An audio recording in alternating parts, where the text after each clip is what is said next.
I left for a quiet 2-week vacation thinking nothing dramatic would happen back home. Water the plants. Maybe my neighbor's landscapers would accidentally blow leaves into my yard again. The usual suburban nonsense. What I did not expect, what absolutely nobody expects, is to come home and realize your driveway has been erased from existence. Not damaged, not cracked, erased. Like it had been deleted from the map. I still remember the moment I turned onto my street. Same quiet hillside neighborhood, same maple trees lining the road, same modest houses that had been there since the 1950s, except one thing looked different. My neighbor's place looked bigger. Not just renovated bigger, king of the hill bigger. Now, my neighbor, well, former neighbor now, let's call him Victor Langston. Victor was one of those hedge fund types who moved into our neighborhood about 4 years earlier.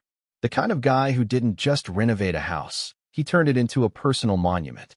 His place used to be a normal colonial-style home like the rest of ours. But after Victor bought it, the construction trucks started coming. Every month, there was something new. First, it was a detached guest house. Then a climate-controlled wine cellar. Then a glass-walled home theater that looked like it belonged in a Beverly Hills mansion. For 3 straight years, that place was basically a construction site wrapped in luxury. And Victor loved showing it off. He'd stand in the driveway with contractors and architects like a general inspecting his army. But that day, the day I came back from vacation, I noticed something else. The entrance to his property had changed. Where there used to be a narrow driveway, there was now this massive brick courtyard, red stone, perfectly patterned, the kind of thing you'd see outside a European estate. And sitting in that courtyard were 3 luxury cars lined up like they were in a dealership commercial. A Bentley, a black Range Rover, and something Italian and red that probably cost more than my house. At first I just thought, wow, Victor really went all out. But then I pulled closer, and that's when my stomach dropped. Because the courtyard didn't just sit in front of his house. It sat across mine. My gravel driveway, the one that had run along the edge of my property for decades, was gone, completely covered in brick. The entire path leading to my garage had been paved over like it never existed. I actually stopped my car in the street and just stared. You ever have that moment where your brain refuses to process what your eyes are seeing? Like your mind is buffering? That was me. I parked at the curb, got out slowly, and walked toward the house. The bricks were brand new, perfectly clean, still dusty from the construction sauce. And right there, standing in the middle of my former driveway, was Victor. He had his hands behind his back, leaning slightly forward, admiring the courtyard like a museum curator admiring a painting. Next to him stood a guy in a blazer holding rolled-up blueprints, probably the architect. I walked straight up to them. "Victor, why is my driveway under your patio?" He barely looked at me, not even exaggerating. He gave me this quick side glance like I was interrupting his lunch order. "Oh, that," he said casually. "That old gravel strip?" "Old gravel strip." I felt my eye twitch. "Yeah," I said slowly. "The gravel strip that leads to my garage." Victor shrugged. "Well, according to the survey we commissioned, it was never a legally established driveway, just an informal path. Technically speaking, it falls within a shared easement zone." He said that last part with this smug little smile, like he had just explained something obvious to a child. I blinked. "Shared what?" "The easement," he repeated, pointing casually toward the ground. "My attorneys reviewed it. Perfectly legal to modify. Frankly, I think the neighborhood benefits from the upgrade." "Upgrade?" My driveway was gone, and this guy was calling it an upgrade. "Victor," I said, trying very hard not to lose my temper. "My car is currently parked on the street because the only way to reach my garage used to be right here." He waved his hand like he was brushing away a fly. "Well, you can still drive across the courtyard," he said. "Think of it as a shared entrance. Much more elegant than that gravel path." Elegant. That word right there almost made me laugh. Because if you've ever dealt with rich people who think money equals authority, you know the tone. That slightly bored confidence. That unspoken assumption that rules bend around them. But the weirdest part? Victor genuinely believed he was doing me a favor. And I'll admit, at that moment, I felt cornered. Because over the past few months, there had been warning signs. His landscapers once planted shrubs almost 3 feet into my yard. His contractors regularly used my driveway to unload materials without asking. Every time I complained politely, Victor gave the same answer. "Oh, don't worry, we'll sort that out." But now the entire driveway was gone. And according to him, legally gone. I called the county planning office that afternoon.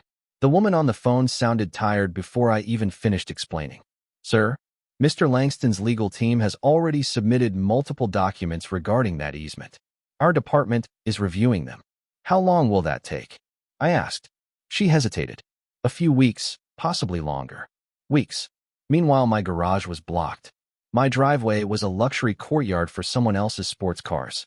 And technically the only way to access my property now was by driving across Victor's fancy brick entrance. That night, I sat in my living room staring out the window at the glowing courtyard lights Victor had installed. It looked like a hotel entrance. And right in the middle of it sat the ghost of my driveway. That's when I remembered something. Something Victor's lawyers, and apparently the city, had completely overlooked. Because my little cottage wasn't just another house in the neighborhood. It used to belong to my grandfather. And my grandfather wasn't just a homeowner. He was one of the original developers who built this hillside community back in the 1950s. Which meant somewhere in my basement, buried in boxes that hadn't been opened in decades, there were old maps, old permits, old agreements, the kind of documents that tell the real story of a neighborhood. So that night, I went downstairs, pulled out a dusty metal filing cabinet, and started digging. And about 40 minutes later, I found the first piece of paper that made me smile. Not a big smile. More like the quiet smile you get when you realize someone just made a very expensive mistake. All right, let me pause the story here for a second, because this is where a lot of people misunderstand how property law actually works in neighborhoods like this. And trust me, Victor definitely misunderstood it. According to standard procedure in most American municipalities, land ownership isn't always as simple as "this is my property line, therefore I can do whatever I want." There are layers on top of ownership, things called easements, utility corridors, and sometimes emergency access routes. And those things can override what a homeowner thinks they're allowed to build. From a legal perspective, an easement basically means someone else has a permanent right to use a portion of land for a specific purpose. Utility companies, for example, often have easements that run under entire neighborhoods. Pipes, electrical lines, gas conduits. Those systems need access for repairs. So even if a homeowner technically owns the land above it, they usually can't block access. And here's where things get interesting. A lot of wealthy homeowners, especially the "I hired expensive lawyers, so I must be right" type, fall into what I call a psychological trap. This is a psychological trap where confidence replaces curiosity. They assume the paperwork they commissioned is the full story, when in reality, older neighborhoods often have decades of layered agreements buried in city archives. Victor's mistake wasn't building the courtyard. His mistake was assuming the newest paperwork automatically cancels the oldest rules. The lesson here is simple. In property law, the past has a long memory, and sometimes that memory is hiding in a dusty filing cabinet waiting to ruin someone's renovation budget. Now, back to the moment when I opened that cabinet in my basement and realized Victor had just paved his luxury courtyard directly on top of something he absolutely should not have touched. So there I was, sitting on the concrete floor of my basement, surrounded by boxes that probably hadn't been opened since the Clinton administration, flipping through yellowed folders that smelled like dust and history. Most of it was boring. Old zoning approvals, neighborhood newsletters from the 1960s, faded photographs of houses when they were brand new. But then I opened a folder labeled Utility Corridor Agreements, 1954.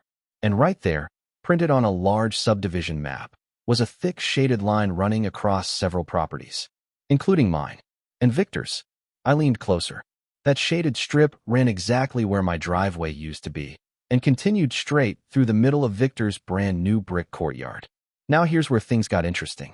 That shaded strip wasn't just some forgotten note on a map.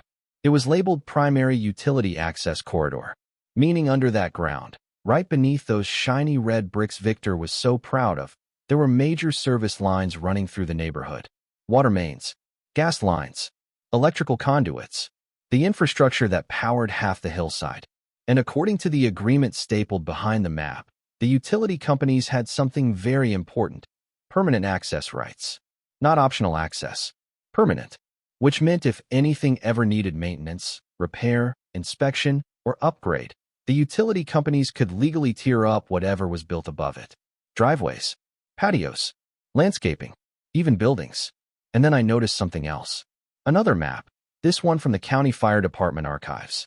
And suddenly my quiet little smile turned into a full grin. Because that gravel driveway Victor had called an informal path. It wasn't informal at all. It was labeled Secondary Emergency Access Route. Apparently back in the 1950s, when the neighborhood was first designed, the hillside layout made it difficult for fire trucks to navigate during emergencies. So planners created a secondary route running between several properties. Basically a hidden access lane that emergency vehicles could use if the main road was blocked. And that route, you guessed it, ran exactly where my driveway had been, which meant by paving over it and turning it into his luxury motor court, Victor hadn't just inconvenienced me. He had technically blocked a designated emergency access lane. Now at this point I had two options. Option 1, go knock on Victor's door and explain all this politely. Option 2, call the people who actually enforce these things. I chose option 2. Saturday morning, I started making phone calls. First, the regional utility company.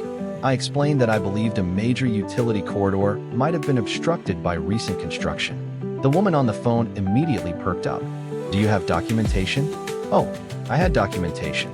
I emailed them scans of the old easement agreement and the subdivision maps. Then I called the fire department's planning office and forwarded the emergency access map. Then I called the city's zoning department. By the time Sunday evening rolled around, I had sent about 15 emails with attachments, maps, photos, historical permits, and a couple of pictures I took that morning showing Victor's brick courtyard covering the exact markers where those utility lines ran. Then I waited. Monday morning I woke up early, made coffee, and sat by the window facing Victor's house. Around 9:15 a.m., the first truck arrived. White utility truck. Then another. Then another. Within 15 minutes, there were at least 6 vehicles parked around Victor's brand new courtyard. City inspectors, utility engineers, and one very serious-looking fire department SUV. Victor came outside wearing a navy robe and sunglasses, clearly confused. I couldn't hear everything from my window, but I could see the body language. At first he looked mildly annoyed. Then the inspectors started pointing at the ground. Then one of the utility guys pulled out a tablet and showed him something. Victor's posture changed immediately. The smug confidence vanished. The engineers walked across the courtyard tapping the bricks with metal rods, searching for underground markers. Eventually they located an old transformer access panel buried under the new paving. One of them actually laughed. Not in a mean way, more like the laugh of someone who just discovered a very expensive problem. A little while later, a fire marshal joined the conversation. He unfolded a printed map and pointed directly along the path where my driveway used to run. Victor started gesturing aggressively at that point, shaking his head, arguing. I imagine the conversation sounded something like this. But my lawyers approved this. And the inspector probably replied something like, your lawyers don't control emergency access codes. By late morning, the situation escalated. The utility company temporarily shut down electrical access to part of Victor's courtyard so they could inspect the underground equipment. Then the fire department officially documented the blocked emergency route. Then the city planning officer reviewed Victor's renovation permits. And that's when the real avalanche started. Turns out Victor's massive renovation project had ignored multiple easements. That fancy underground wine cellar, built too close to a water main. The home theater extension, directly blocking a gas line service point. The guest house he built last year, apparently sitting right on top of a designated fire lane buffer. Piece by piece, the inspectors started listing violations, and each one came with the same phrase. Immediate remediation required, which is bureaucratic language for, you have to tear it down. By the end of the day, Victor's courtyard was officially flagged for partial demolition to restore utility access. And because the violations were considered deliberate, meaning his construction team built over marked easements, his insurance company refused to cover the damage. Within a few weeks, demolition crews arrived. And let me tell you, watching them remove $500,000 worth of luxury renovations was surreal. The bricks came up first, then sections of the courtyard foundation, then parts of the landscaping that had been built around it. Also, utility workers could restore access to equipment that had existed underground since the 1950s. The final bill was brutal. Roughly $500,000 in demolition and reconstruction costs. Another $200,000 in utility relocation and inspection fees. And that doesn't include the months of construction chaos that followed. Meanwhile, the city restored my driveway as part of the emergency access project. They even upgraded it with reinforced pavement designed for fire trucks. So technically, my driveway ended up better than before. Victor, on the other hand, never really recovered from the fiasco. For the rest of that summer, his once perfect mansion looked like a construction disaster zone. 6 months later, a real estate sign appeared in his yard. And when the house finally sold, it went for nearly $800,000 less than what Victor had invested into the property. The Bentley disappeared. The Range Rover disappeared. And Victor moved out quietly one weekend. No farewell party. No dramatic speech. Just a moving truck and a very expensive lesson. All because one day he decided my driveway looked like a convenient place to expand his luxury entrance. But the story doesn't really end there. Because what happened afterward taught me something interesting about neighborhoods, power, and the strange way karma sometimes works through paperwork. So after everything settled down, the demolition crews left, the inspectors stopped showing up, and the neighborhood finally went back to being quiet again, I found myself thinking about the whole situation a lot more than I expected. Not because I enjoyed watching Victor lose money. Okay, maybe a little. But because the whole thing revealed something interesting about how people behave when they think power and money make them untouchable. You see, neighborhoods like mine are full of invisible agreements. Not just legal ones, social ones. The understanding that you respect the property lines, you talk to people before you make major changes, you don't treat the place like it's your personal kingdom. Most communities function on that quiet cooperation. It's not written down, but everyone kind of knows the rules. Victor never learned those rules. To him, the neighborhood wasn't a community, it was a project. Something to upgrade, optimize, expand, dominate. Every renovation he made pushed his property a little further outward, a little bigger, a little more impressive. And from a psychological standpoint, that's actually pretty common among high-status personalities. This is a psychological trap a lot of successful people fall into. When someone spends their entire career winning, closing deals, beating competitors, controlling outcomes, they start believing every situation works the same way. That every obstacle is just another negotiation waiting to be won. But neighborhoods don't work like hedge funds. And easement law definitely doesn't care about your investment portfolio. From a legal perspective, the system is intentionally built to prevent exactly what Victor tried to do. Utility corridors, emergency access routes, zoning overlays. Those things exist because cities learned long ago that private ambition can sometimes collide with public safety. The pipes under your street, the gas lines under your yard, the emergency lanes behind your house. Those systems were designed decades before most of us even moved in. And they outlive any homeowner's renovation plans. The lesson here is actually pretty simple.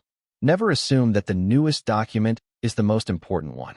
In older neighborhoods especially, the real authority often sits buried in old permits, forgotten maps, and agreements signed by people who built the place generations earlier. Those documents don't disappear just because someone pours concrete over them. And there's another lesson too, maybe the bigger one. Talk to your neighbors. It sounds obvious, but it's amazing how many conflicts could be avoided with a single conversation. If Victor had knocked on my door before building that courtyard, we probably could have looked at the property maps together.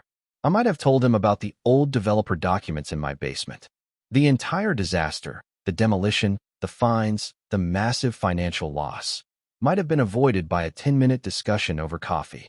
But arrogance has a funny way of skipping the conversation phase. And sometimes, karma shows up in the form of a city inspector holding a clipboard. Now here's the part I'm curious about. Because situations like this happen more often than people realize. Property disputes, HOA conflicts, easement violations, they're surprisingly common in older American neighborhoods where decades of development overlap with modern renovations. So I want to ask you something. If you came home one day and discovered your neighbor had literally paved over part of your property, like Victor did with my driveway, what would you have done first? Would you confront them immediately? Call a lawyer? Contact the city? Or would you start digging through old records like I did? I'm genuinely curious how different people would handle that situation. Drop your thoughts in the comments. I read more of them than you'd probably expect. And if you enjoy stories like this, the strange intersection of neighborhood drama, property law, and the occasional perfectly timed dose of karma, stick around. Because sometimes the most unbelievable stories aren't the ones that happen in big cities or corporate boardrooms. Sometimes they happen right next door, under a perfectly innocent-looking driveway.